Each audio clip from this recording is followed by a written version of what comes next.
Bismillahirrahmanirrahim. Alhamdulillah rabbil alamin wa bihi nasta'in ala umuri dunya waddin. Wassalatu wassalamu ala asyrafil anbiya wal mursalin sayyidina wa habibina Muhammadin wa ala alihi wa sahbihi ajma'in. Qala al-musannif al-imam Abu Hamid al-Ghazali rahimahullah wa nafa'ana bi ulumihi fid darain amin. Wafatu Utsman radhiyallahu anhu. Al-haditsu fi qatlihi masyhur. وقد قال عبد الله بن سلام أتيت أخي عثمان لأسلم عليه وهو محصور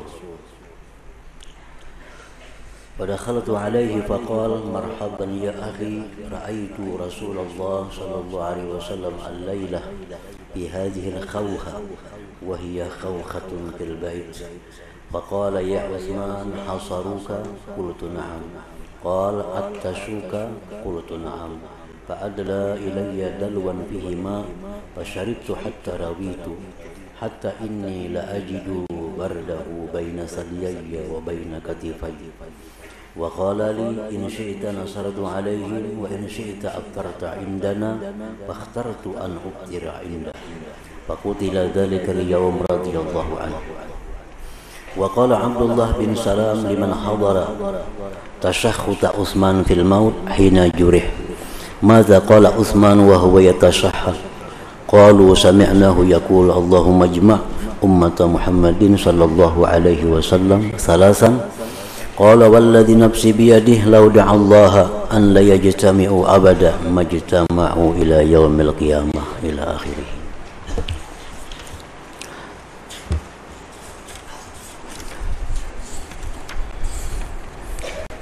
Makna kalam Imam Al-Ghazali rahimahullah wa nafa'ana bi ulumi, wafatnya Sayyidina Utsman ibni Affan radhiyallahu anhu. Sayyidina Utsman bin Affan salah seorang di antara 4 khalifah pengganti Rasulullah sallallahu alaihi wasallam. Banyak hadis-hadis Rasulullah sallallahu alaihi wasallam yang menyatakan keistimewaan Sayyidina Utsman ini. Di antara lain ada hadis yang datang Utsman rafiqi ma'i fil jannah. Ujar Nabi, Utsman itu adalah kawanku besertaku di surga.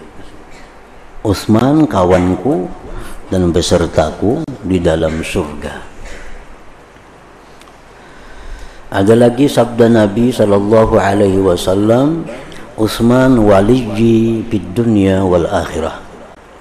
Utsman itu kekasihku dunia dan akhirat.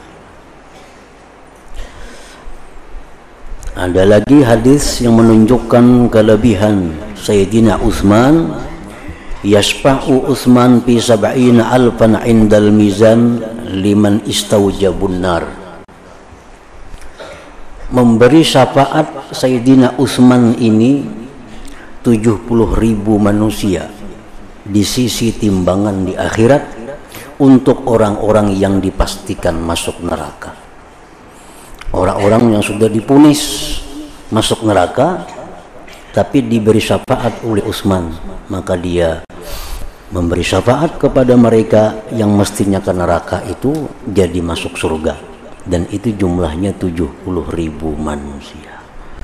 Nah, itu tentu menunjukkan bahwa kelebihan dan keutamaan, ketinggian kedudukan Utsman bin Affan radhiyallahu anhu di sisi Allah Subhanahu wa taala.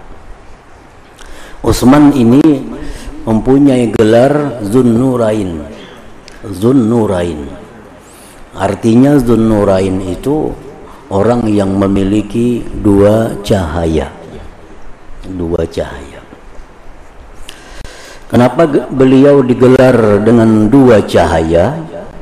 Karena beliau mempunyai 2 istri yang kedua-duanya adalah putri dari Rasulullah sallallahu alaihi wasallam.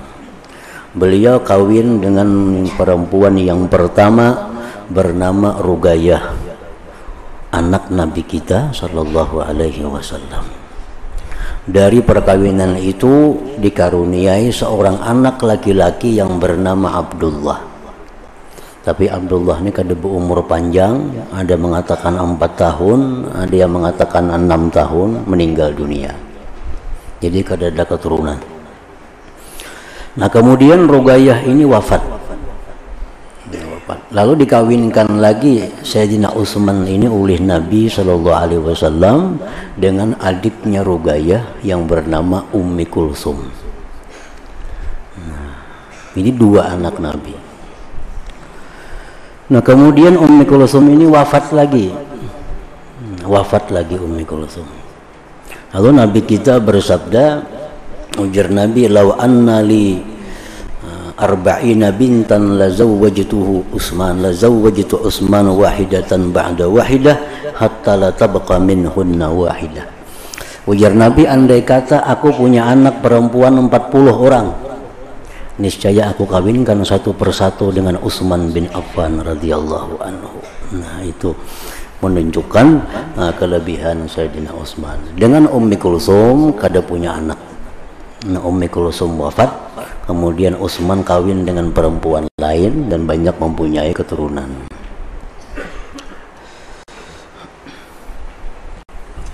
Kisah tentang dibunuhnya Sayyidina Utsman radhiyallahu anhu itu masyhur. Di antara sahabat yang 4 ini, memang yang paling tragis itu pembunuhan Sayyidina Utsman ini. Jadi sebelum dibunuh Sayyidina Utsman ini dikepung di rumah Sidin. Beberapa puluh hari dikepung di rumah itu oleh banyak orang muslimin yang ada dari Mesir, ada dari Basrah, ada dari Kufah. Ribuan manusia yang mengepung rumah Sayyidina Utsman ini, sehingga beliau tidak bisa mendapatkan makanan, kada bisa mendapatkan minuman. Sampai akhirnya rumah itu diserbu oleh mereka dan dibunuh Sayyidina Utsman pada waktu itu.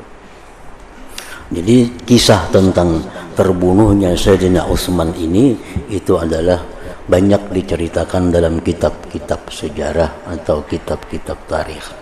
Dan pembunuhan Sayyidina Utsman ini adalah satu kezaliman.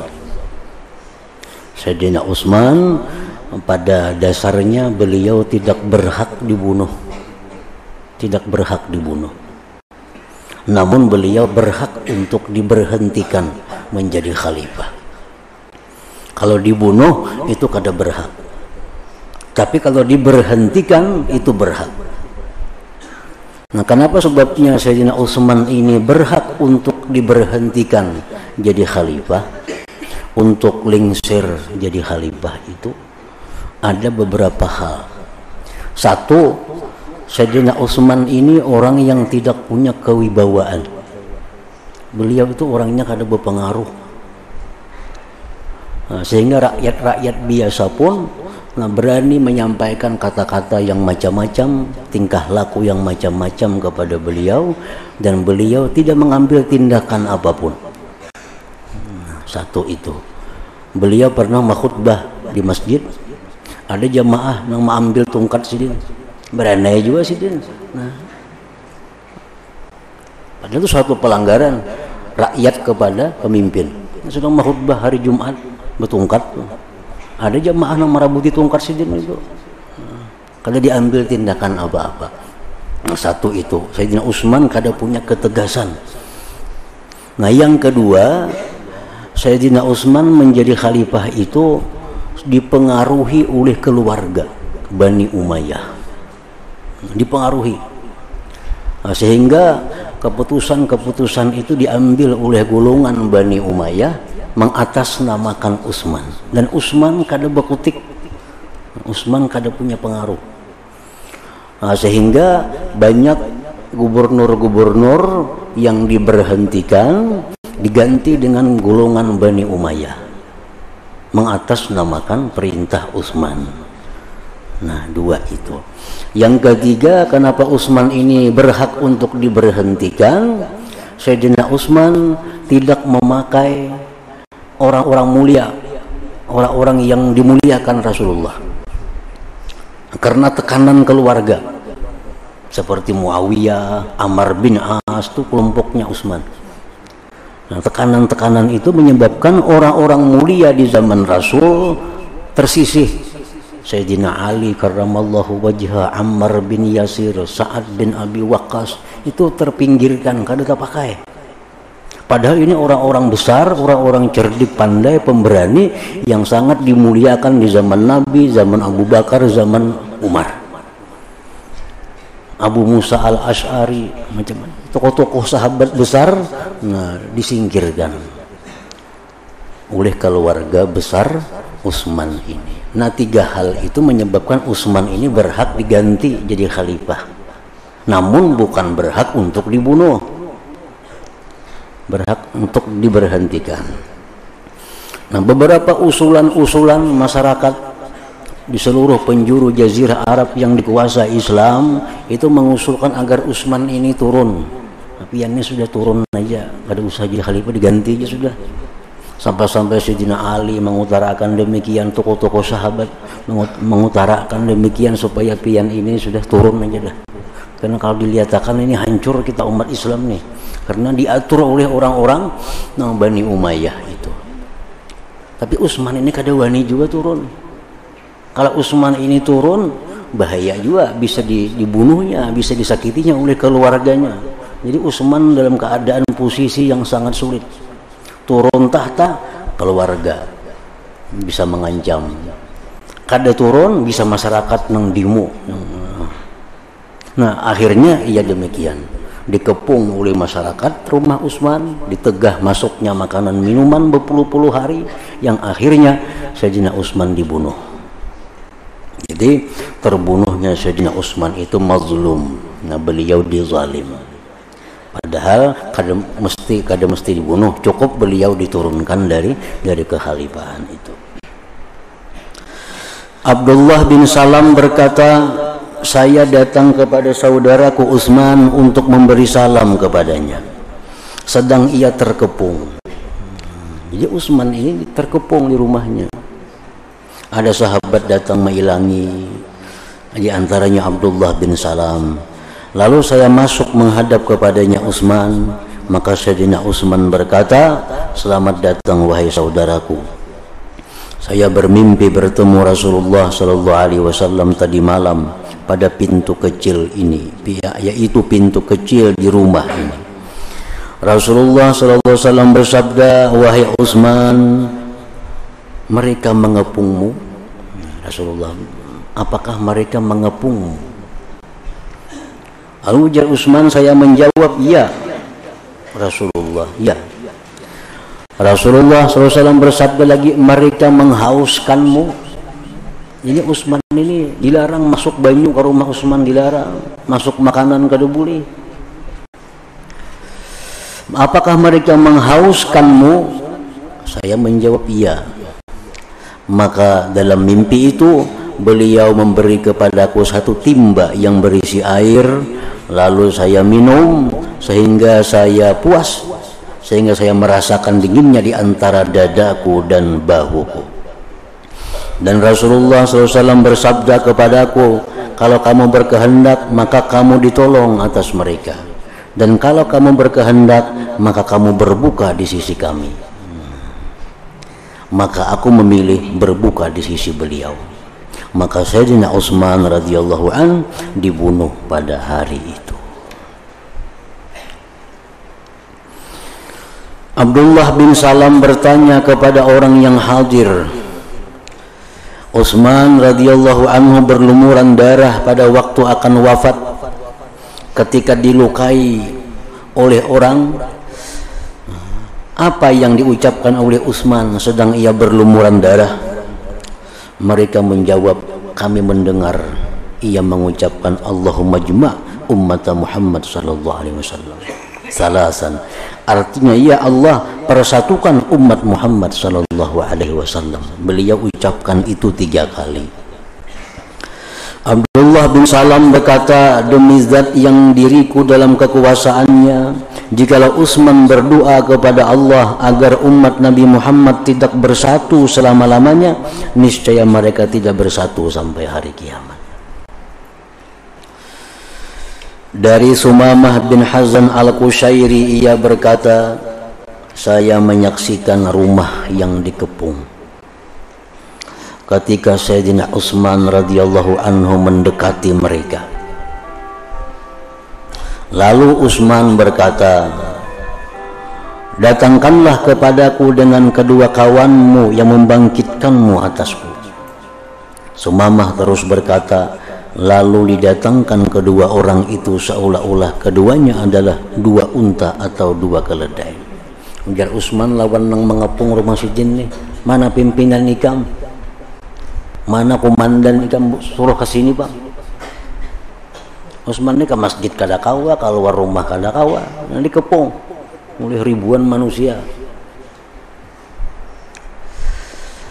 Maka Sayyidina Utsman mendekati mereka seraya berkata, ujar Utsman, saya meminta kepadamu dengan nama Allah dan Islam, apakah kamu mengetahui bahwa Rasulullah sallallahu alaihi wasallam datang ke Madinah dan tidak ada di Madinah air yang tawar selain sumur rumah.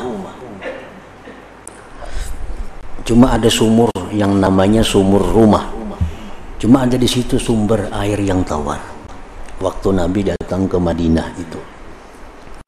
Lalu beliau bersabda, ujar Utsman ini, mayyashtari bi'ra rumata yuj'al dalwuhu ma'adila'il muslimin bi khairin lahu minha fil jannah.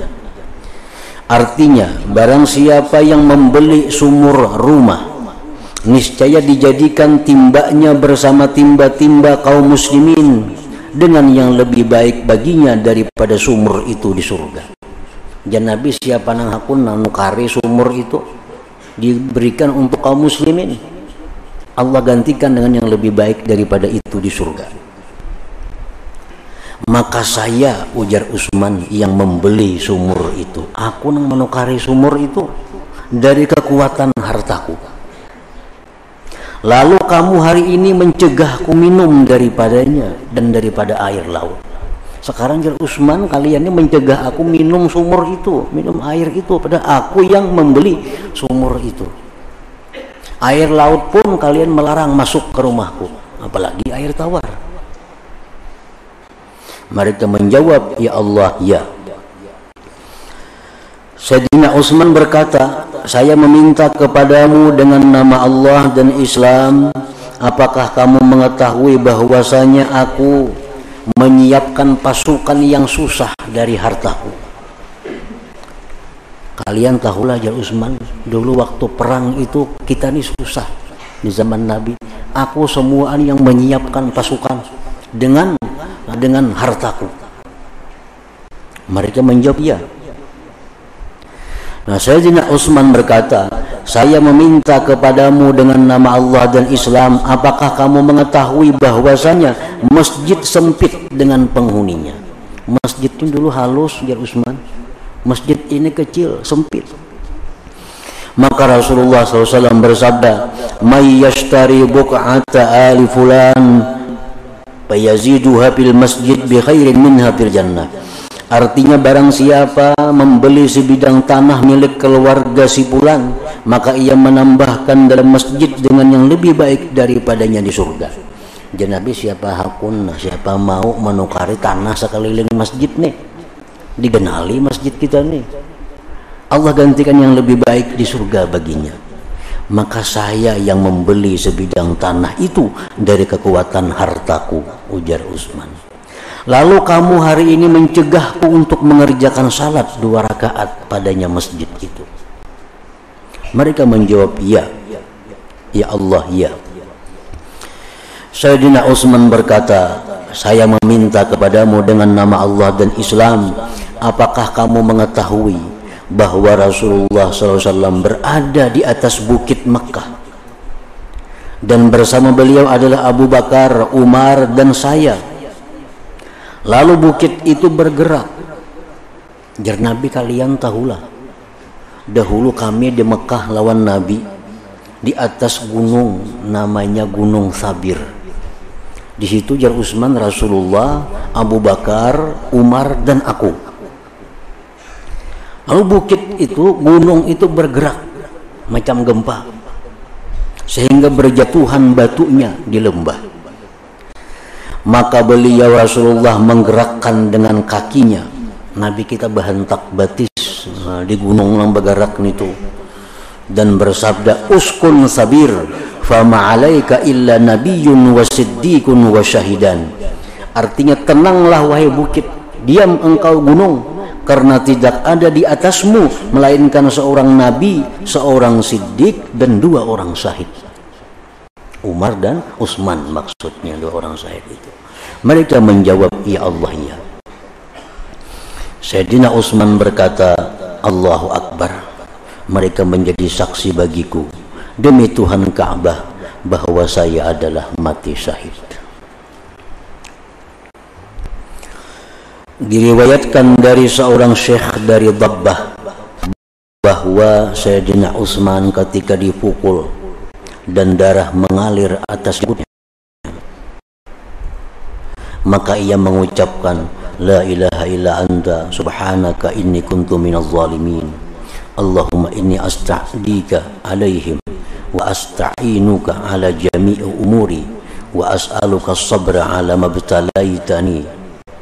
Artinya, tidak ada Tuhan selain Engkau, Maha Suci Engkau, sesungguhnya aku termasuk orang yang zalim.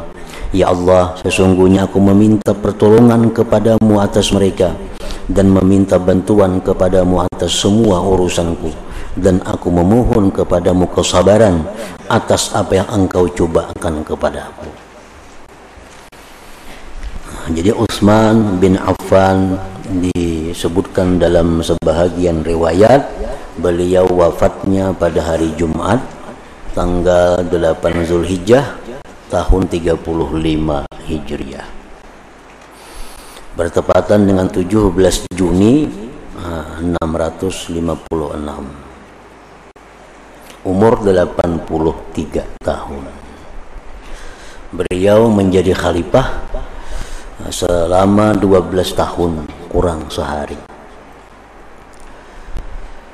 Jadi itu kisah tentang akhir daripada hidup Sayyidina Utsman radhiyallahu anhu. Di masa hidupnya Sayyidina Utsman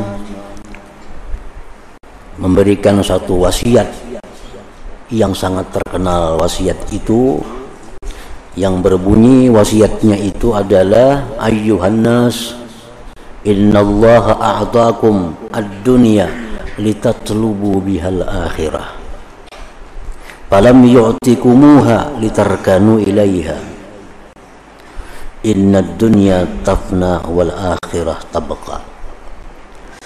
Ujar Sayyidina Utsman, wahai manusia, sesungguhnya Allah memberikan kepada kamu dunia. Allah berikan kepada kita ini dunia dengan segala macam perhiasannya, agar kamu tuntut dengan dunia itu akhirat. Agar kamu tuntut dengan dunia itu akhirat. Jadi Allah menciptakan kepada kita ini dunia agar kita kelola, agar kita ambil dunia ini untuk kita jadikan bekal di akhirat. Allah tidak memberikan kepada kalian dunia itu untuk kamu tentram kepadanya. Jadi dunia diciptakan Allah untuk menjadi sangu kita, bekal kita menuju akhirat. Jangan sampai artinya kita mengorbankan akhirat untuk kelancaran kepentingan dunia. Itu terbalik artinya. Nah, terbalik. Jadi urusan yang utama, yang pertama dalam hidup manusia adalah akhirat. Mau kada mau bakal ke situ, pasti ke situ. Nah, supaya nyaman di akhirat itu Allah ciptakan dunia ini supaya diulah bekal. Nah, diulah bekal. Kayak apa dunia ini kita ulah, kita kelola dunia ini supaya kita nyaman untuk beribadah kepada Allah. Nah, itu tujuannya diciptakan dunia ini.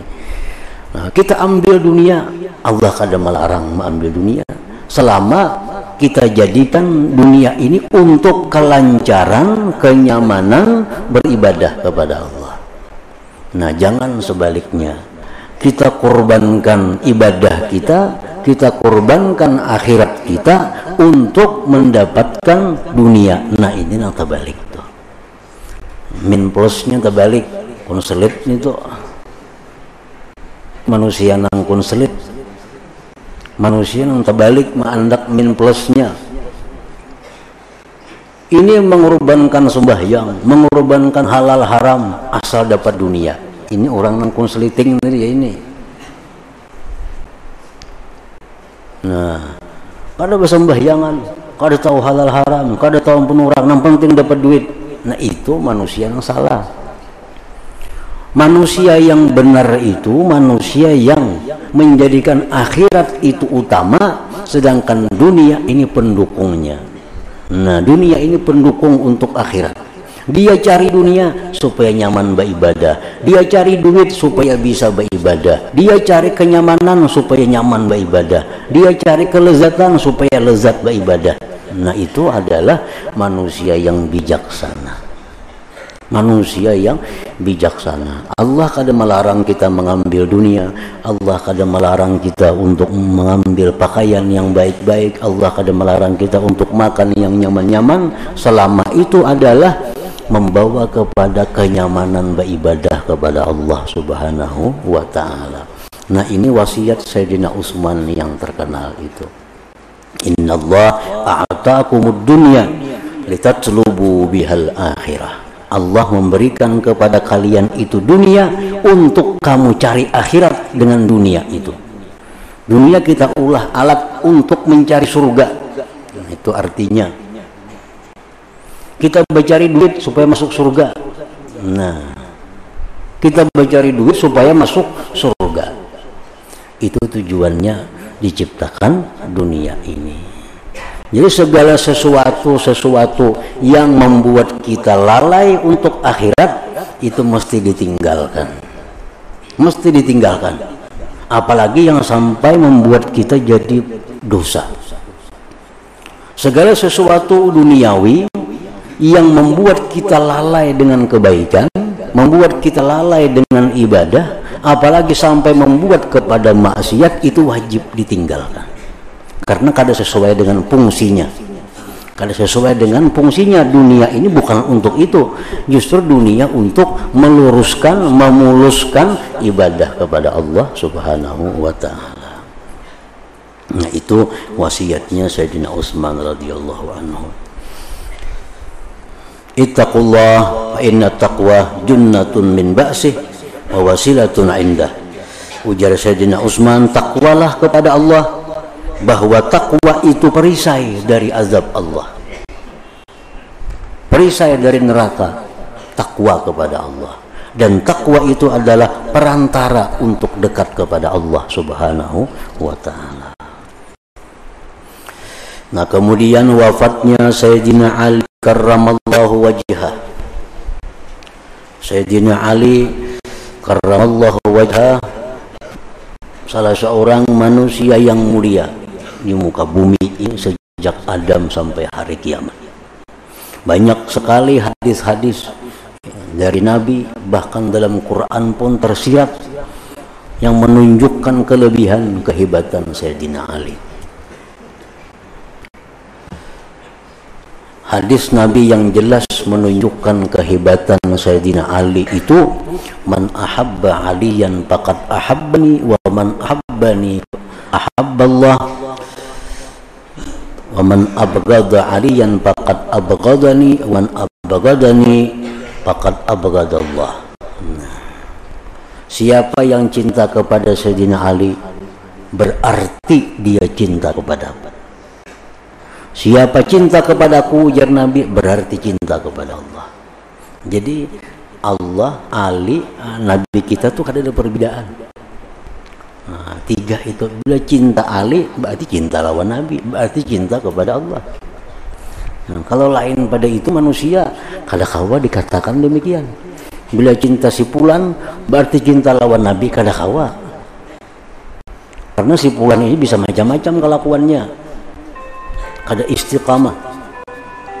Nah, kalau Ali ini menunjukkan keistiqamahan beliau dalam takwa, sehingga bila cinta kepada Sidin berarti sama lawan cinta kepada Nabi.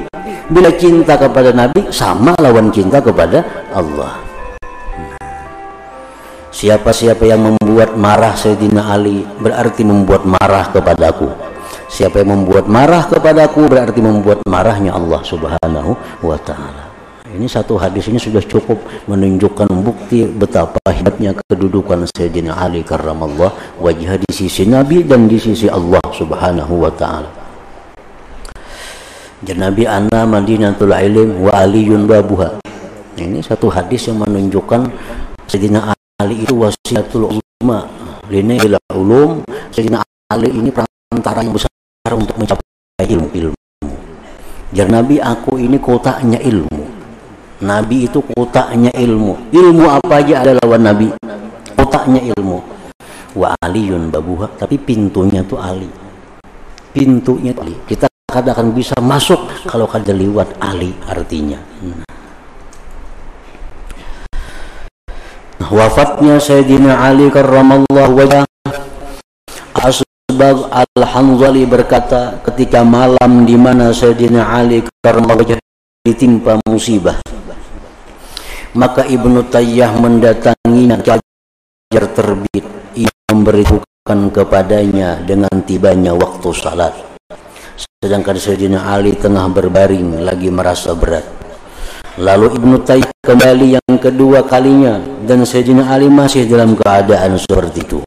Kemudian Ibnu Tayyah kembali ketiga kalinya. Lalu Sayyidina Ali bangun dengan menjalan kaki. Saya berkata, usdud hayat al-maut laki wa la tajza min al-maut idza halla bi wadika. Ingatlah kuat-kuat, ikatlah kuat-kuat, ikat pinggangmu untuk mati, karena sesungguhnya mati itu akan menyumpaimu. Janganlah kamu bersedih hati sebab mati apabila ia datang di lembahmu. Nah, itu perkataan Sayyidina Ali di waktu menjelang sembahyang subuh. Karena sini subuh itu jadi imam di masjid. Nah, ini masih di rumah lagi. Ketika Sayyidina Ali sampai di pintu kecil, maka Ibnu Muljam menyerangnya, lalu memukulnya. Rubuhlah Sayyidina Ali.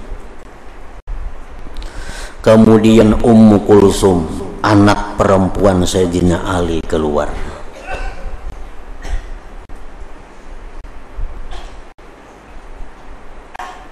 Kemudian Ummu Kulsum, anak perempuan Sayyidina Ali, keluar. Ini anak Sayyidina Ali dengan Siti Fatimah. Karena Sayyidina Ali dengan Siti Fatimah ini dikaruniai, ada yang mengatakan 4 orang anak. 1 Hasan, Husain, Muhassin, lawan Kulsum. Ini anak Nabi Sayyidina Ali dengan Siti Fatimah. Dan Ummu Kulsum ini diambil bini oleh Sayyidina Umar radhiyallahu anhu. Ini Sayyidina Ali ini sekali tuha oleh Sayyidina Umar. Sayyidina Umar bin Khattab. Maka Ummu Kulsum tadi berkata, apa yang terjadi dengan salat subuh? Ummu Kulsum, ada apa dengan salat subuh? Suamiku Amirul Mukminin dibunuh pada salat subuh. Umar kan dibunuh waktu sembahyang subuh. Dan ayahku dibunuh pada salat subuh juga.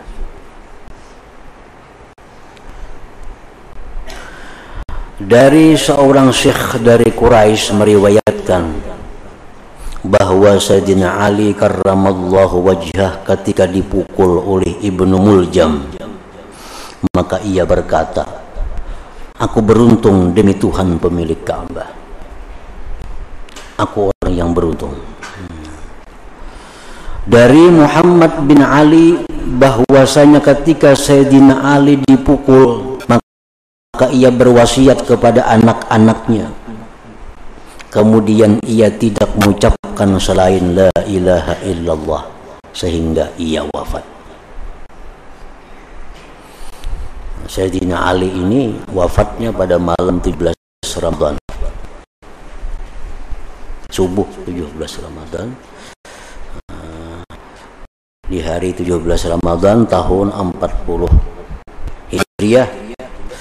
Umur Sayyidin menurut pendapat yang paling kuat adalah 63 tahun. 63 tahun. Bertepatan dengan 25 Januari 601 masih. Jadi tahun 9 bulan sehari menjadi khalifah. 9 bulan sehari khalifah. Dan banyak wasiat dari Sayyidina Ali dikumpulkan dalam kitab jilid kata mutiara dari Sayyidina Ali. Ini oleh sahabatnya. Antara lain dalam nasihat beliau itu kita tarkul khati'ah ahwanu minat taubah. Meninggalkan satu dosa itu lebih mudah daripada tobat. Meninggalkan satu kemaksiatan itu lebih mudah, lebih daripada tobat. Jadi intinya sekali-kali kita kena nyaman aja tobat, ungkapan yang salah. Kita dihadapkan kepada satu dosa, kepada satu maksiat. Kita paksa diri kita menjauhi maksiat. Itu lebih mudah dibanding. Jangan kita berpikir lakukan maksiat kena nyaman aja tobat. Tobat ini sulit. Banyak saat, banyak rukunnya, banyak macam-macamnya, belum tentu diterima oleh Allah. Nah, jadi kalau nyaman enggak ada daripada tobat. Itu ungkapan kalam dari Sayyidina. Meninggalkan suatu dosa itu lebih intim dibanding melaksanakan tobat. Apalagi karena dosa ini, satu dosa membawa kepada dosa lain, menarik dosa lain, menarik dosa lagi. Berat untuk tobat kepada Allah. Makin berat untuk tobat kepada Allah.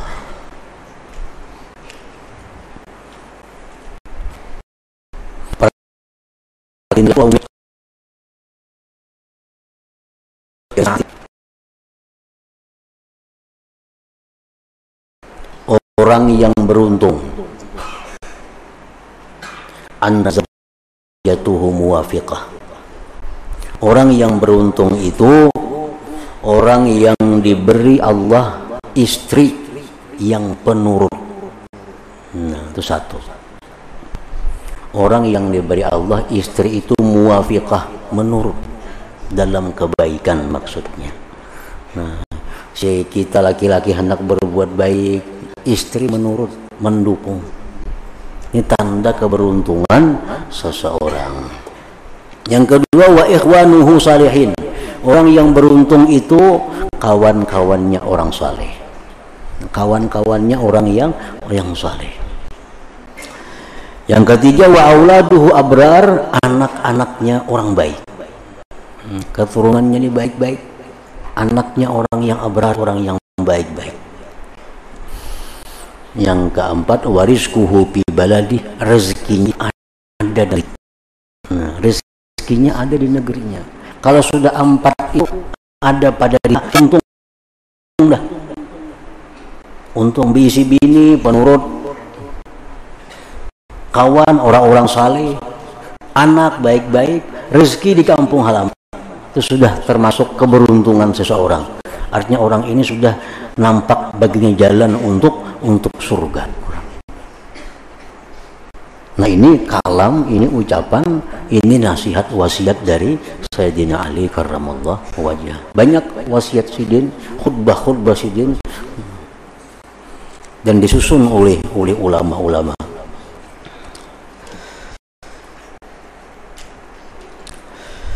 Ketika Al-Hasan bin Ali radhiyallahu anhuma merasa berat, ini kisah tentang Sayyidina Hasan, putra Sayyidina Ali, merasa berat, artinya sudah mendekati kematian.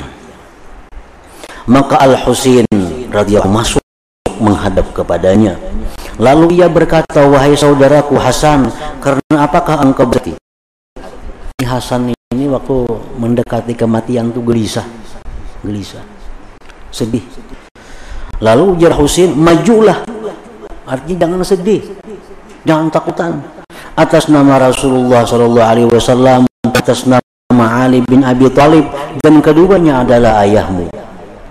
Kenapa engkau takutan kematian? Kenapa engkau gelisah dengan kematian? Itu ada Rasulullah, ada Ali, itu keduanya adalah ayahmu. Dan atas nama Khadijah bintu Khuwailid, Fatimah bin Muhammad, dan keduanya adalah ibumu. Dan atas nama Hamzah Ja'far, dan keduanya adalah pamanmu. Artinya kada perlu khawatir mati, banyak tulisan Rasulullah ada, Sayyidina Ali ada, Khadijah ada, Siti Fatimah ada, Sayyidina ada. Ya deh. Husain menasihati Hasan. Hasan dalam keadaan sudah mendekati ajalnya. Karena diminumi racun oleh nang bini. Diminumi racun oleh nang bini. Kenapa nang bini diminumi racun? Karena disuruh oleh raja. Raja ini hendak lawan bini si Hasan itu. Kan minum racun. Kayaknya bila Hasan mati, kini aku mau ambil bini lawan nikah. Akun minum racun, meninggal Hasan. Sekalinya raja kada wani si Yazid, karena Yazid raja ini kada jadi mengawini. Kenapa kada jadi mengawini? Nasihat para penasihatnya. Wahai Yazid, kamu jangan mengambil bini itu. Hasannya diracunnya, apalagi kena ikam diracunnya juga, kena hendak lawaninya. Apa di Hasan si Yazid ma'am. Nah jadi waktu sakit tuh Hasan ini sedih, dinasihati oleh Husain tadi. Lalu Hasan menjawab, Hasan, wahai saudaraku Husain, saya maju kepada sesuatu urusan yang tidak pernah saya maju kepada urusan seperti itu. Aku ini belum pernah mati lagi nih. Makanya aku ini takutan, aku ini gelisah, belum pernah mati. Aku maju kepada sesuatu urusan yang pernah masuk dalam urusan yang seperti itu. Jadi artinya sayyusababi ahli jannah, disebut Nabi masuk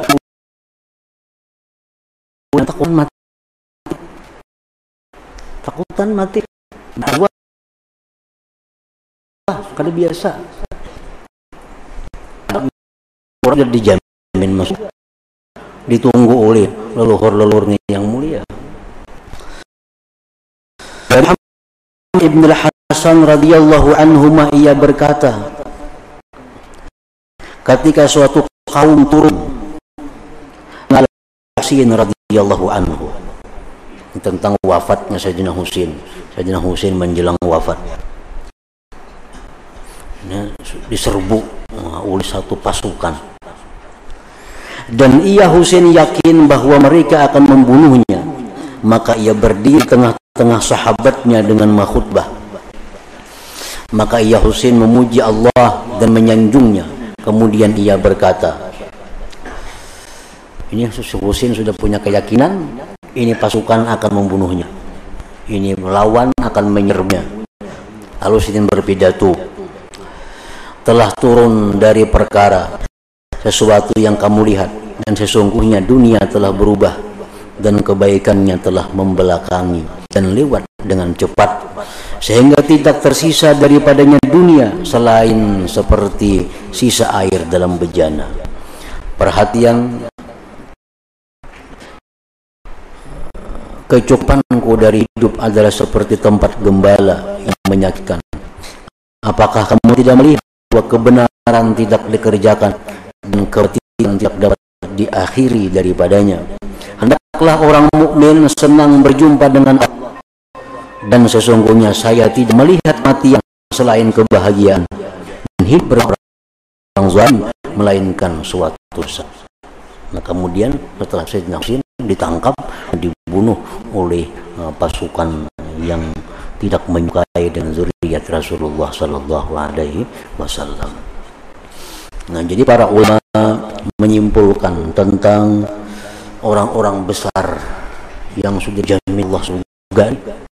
Sayyidina Umar dibunuh, Sayyidina Utsman dibunuh, Sayyidina Hasan diracun, Sayyidina Husain dibunuh. Padahal ini sudah orang-orang yang sangat mulia di sisi Allah. Kenapa meninggalnya dalam keadaan demikian? Nah, para ulama menyatakan bahwa itu adalah untuk meninggikan derajat mereka di sisi Allah Subhanahu wa Ta'ala. Karena dengan titel sebagai syahid, nah, ini orang sudah ibadah, sudah punya keturunan yang mulia, sudah punya dermawan yang luar biasa, punya macam-macam kebaikan, nah, disempurnakan lagi dengan syahadat dengan itu menunjukkan bahwa kedudukan mereka sangat tinggi, lebih tinggi lagi di akhir. Nah, itu ditambah dengan kematian sebagai. Nah, kemudian bab yang kelima tentang orang-orang yang dekat kematian dari para khalifah, amir, dan orang-orang yang saleh.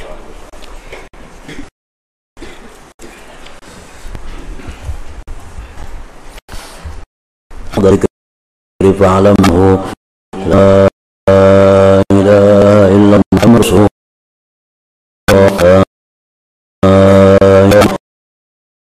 Muhammad la ilaha illallah Muhammadur Rasulullah la ilaha illallah la ilaha illallah la ilaha illallah la ilaha illallah la ilaha illallah Allahu Allah Allahu Allah Allahu Allah Allahu Allah Allahu Allah Allahu Allah Allahu Allah Allahu Allah Allahu Allah Allahu Allah Allahu Allah Allahu Allah la ilaha illallah Muhammadur Rasulullah la ilaha illallah Muhammadur Rasulullah la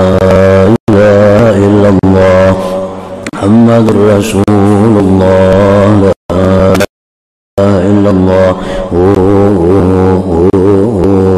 Al-Fatihah. Ar-Rahmanir Rahim. Iyyaka na'budu wa iyyaka nasta'in. Ihdinas siratal mustaqim. Siratal ladzina an'amta 'alaihim ghairil maghdubi 'alaihim waladdallin. Fa ya ayyuhar-rajuluna minhu syafa'atan sallimu taslima. Allahumma salli wa sallim wa barik 'alaihi.